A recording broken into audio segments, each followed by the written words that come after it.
Our next topic है energy stored in charge capacitor. यानी जो एनर्जी है, कैपेसिटर क्या है? कैपेसिटर एक चार्ज स्टोरिंग डिवाइस ही तो है, चार्ज को स्टोर करता है।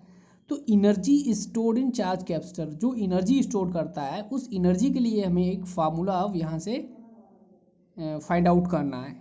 If we connect a battery across the two plates of the capacitor the work is done और energy supplied by the battery in charging the capacitor.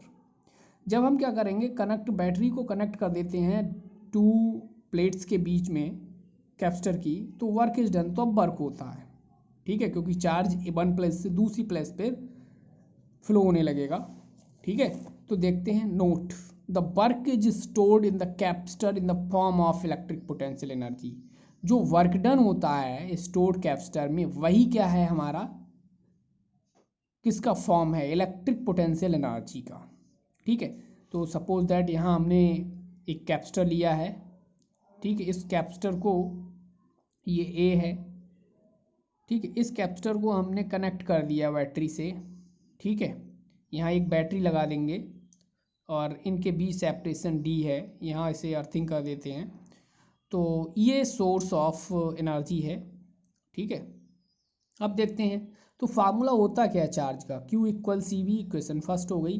तो small work done find out करना है, तो potential difference का formula होता है B equal W upon Q। तो W equal होगा B Q, but small work done निकालेंगे सबसे पहले, तो D W equal B dot T Q, ठीक है। Now we calculate the total work done to the capacitor doing the integration. अब हम small work done find out किया है, total work done find out करने के लिए क्या करेंगे, हम इंटीग्रेशन करेंगे, और इंटीग्रेशन करेंगे लिमिट के साथ। शुरू में हमारा चार्ज 0 था, जब कैपेसिटर चार्ज नहीं है, जब बैटरी लगा देंगे वो चार्ज हो जाएगा। तो उसमें सपोज दैट मान लेते हैं चार्ज क्या है, Q। तो जो इंटीग्रेशन हो गया हमारे पास, जो इंटीग्रेशन की लिमिट हो गई वो क्या हो गई, 0 टू Q हो गई, ठीक है। तो 0 टू Q हो गई हमारी लिमिट यहाँ से। तो वर्क डन W इक्वल, ये लगाया इंटीग्रेशन 0 टू Q, ये लिमिट हो गई, और ये B डॉट डी क्यू, ठीक है, समझ में आया। अब करना क्या है, डी क्यू के रेस्पेक्ट में हमें इंटीग्रेशन करना है, तो इस B को चेंज करना पड़ेगा, क्योंकि हमारे पास Q फॉर्म यहाँ है नहीं, क्योंकि Q होगा तभी डी क्यू के रेस्पेक्ट में हम इंटीग्रेशन कर सकते हैं, अदरवाइज नहीं। तो सबसे पहले इस B को हम चेंज करेंगे। तो फ्रॉम इक्वेशन फर्स्ट से हमने देखा है, इक्वेशन फर्स्ट क्या है, Q इक्वल सी वी, और Q इक्वल सी बी की जगह हम B इक्वल क्या लिख देंगे, Q upon C. We can write as in the form B equal Q upon C, then the value of B put here Q upon C dq। तो 1 upon सी बाहर ले लेंगे इस इंटीग्रेशन के, 0 टू Q Q dq। अब हम integration कर सकते हैं, क्योंकि Q का इंटीग्रेशन कर सकते हैं विद रिस्पेक्ट टू dq के, ठीक है। तो W इक्वल 1 अपॉन सी, इसका क्या हो जाएगा, Q, क्योंकि इंटीग्रेशन का जो फार्मूला होता है बेटा वो क्या है, इंटीग्रेशन x का पावर n dx इक्वल क्या होता है, x n प्लस 1 और अपॉन n प्लस 1, ठीक है। x की पावर कितना है, 1 है, तो इसमें एक पावर और जुड़ जाएगा, तो क्या हो जाएगा, q स्क्वायर अपॉन 2। जो पावर ऊपर है वही पावर नीचे आ जाती है mostly, according to this formula, ठीक है। इंटीग्रेशन को मैंने आपके लिए 11th क्लास में ही पढ़ाया है। तो W equal 1 upon C Q square upon 2। अब ये 1 अपॉन 2, अब ये इंटीग्रेशन की जो लिमिट दे रखी हैं, अपर लिमिट, सबसे पहले हम अपर लिमिट लगाएंगे, Q की जगह Q स्क्वायर 0 लगाएंगे तो 0 हो जाएगा। तो वर्क क्या आएगा, 1 अपॉन हाफ, यानी 1 upon 2 Q square upon C. This work done stored in capacitor in term of potential energy. तो यानी W इक्वल U इक्वल क्या हो जाएगा, half Q square C. This is the equation number 2। यही हमारा potential energy का formula है, ठीक है। नेक्स्ट क्या है हमारे पास, U equal half Q square upon C, ये इक्वेशन नंबर 2 आया। अब हम Q इक्वल सी भी रख देंगे, in place of Q equal C square P square, यानी Q की जगह हमने क्या रख दिया, सी बी। तो हमें एक फार्मूला U क्या मिल जाएगा, हाफ सी बी स्क्वायर। इसी तरह C की जगह हम क्या रख देंगे, Q अपॉन बी, तब हमें मिल जाएगा हाफ क्यू बी। तो यू के यानी पोटेंशियल एनर्जी के हमारे पास कितने फार्मूले निकल के आए, U equal half Q square C half C B square plus half Q B. Very important हैं, ठीक है, आपको लर्न कर लेने हैं तीनों ही फार्मूले, न्यूमेरिकल करने के लिए बहुत ही इंपॉर्टेंट है, ठीक है। अब एक चीज़ और यहाँ बात करेंगे, energy stored per unit volume और वॉल्यूम डेंसिटी।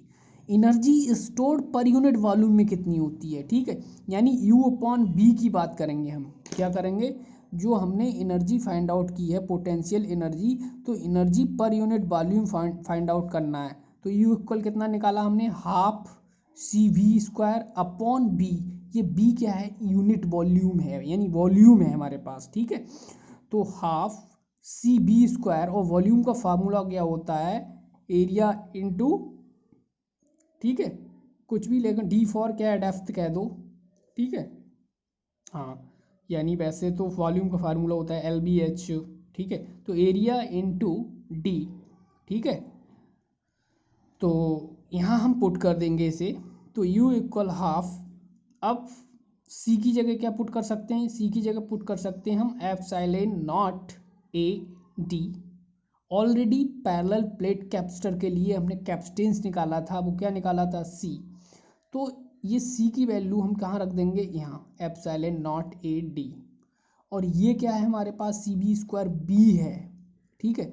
और बी की जगह क्या रख सकते हैं हम, क्योंकि ई इक्वल हमारे पास फार्मूला क्या होता है, electric field B upon D, ठीक है। तो बी की जगह हम क्या रख सकते हैं, ई डी, बी की जगह रख सकते हैं ई डी, ठीक है। ये हमने एक रिलेशन बताया है, ठीक है, पीछे।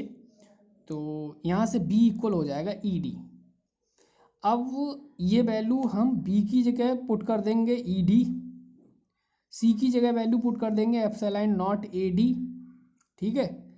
और वॉल्यूम की जगह ये b की जगह पुट कर देंगे ए क्रॉस टी। सभी वैल्यू पुट करेंगे, u equal half epsilon not upon D E D का होल स्क्वायर ए क्रॉस डी। तो u इक्वल कितना आ जाएगा, हाफ एप्सिलॉन नॉट ए, और ये हो जाएगा ई स्क्वायर, ये हो जाएगा डी स्क्वायर, यहाँ हो गया ए, और ये डी और डी हो गया डी स्क्वायर। अब देखो डी स्क्वायर से डी स्क्वायर कैंसिल आउट हो गया, ए स्क्वायर से ए स्क्वायर कैंसिल आउट हो गया। हमारे पास जो वैल्यू रिमेन रह गई थी वो यू इक्वल क्या हो गई, half epsilon naught E square. ये एनर्जी स्टोर्ड आ गई इन टर्म ऑफ वॉल्यूम, यानी पर यूनिट वॉल्यूम में।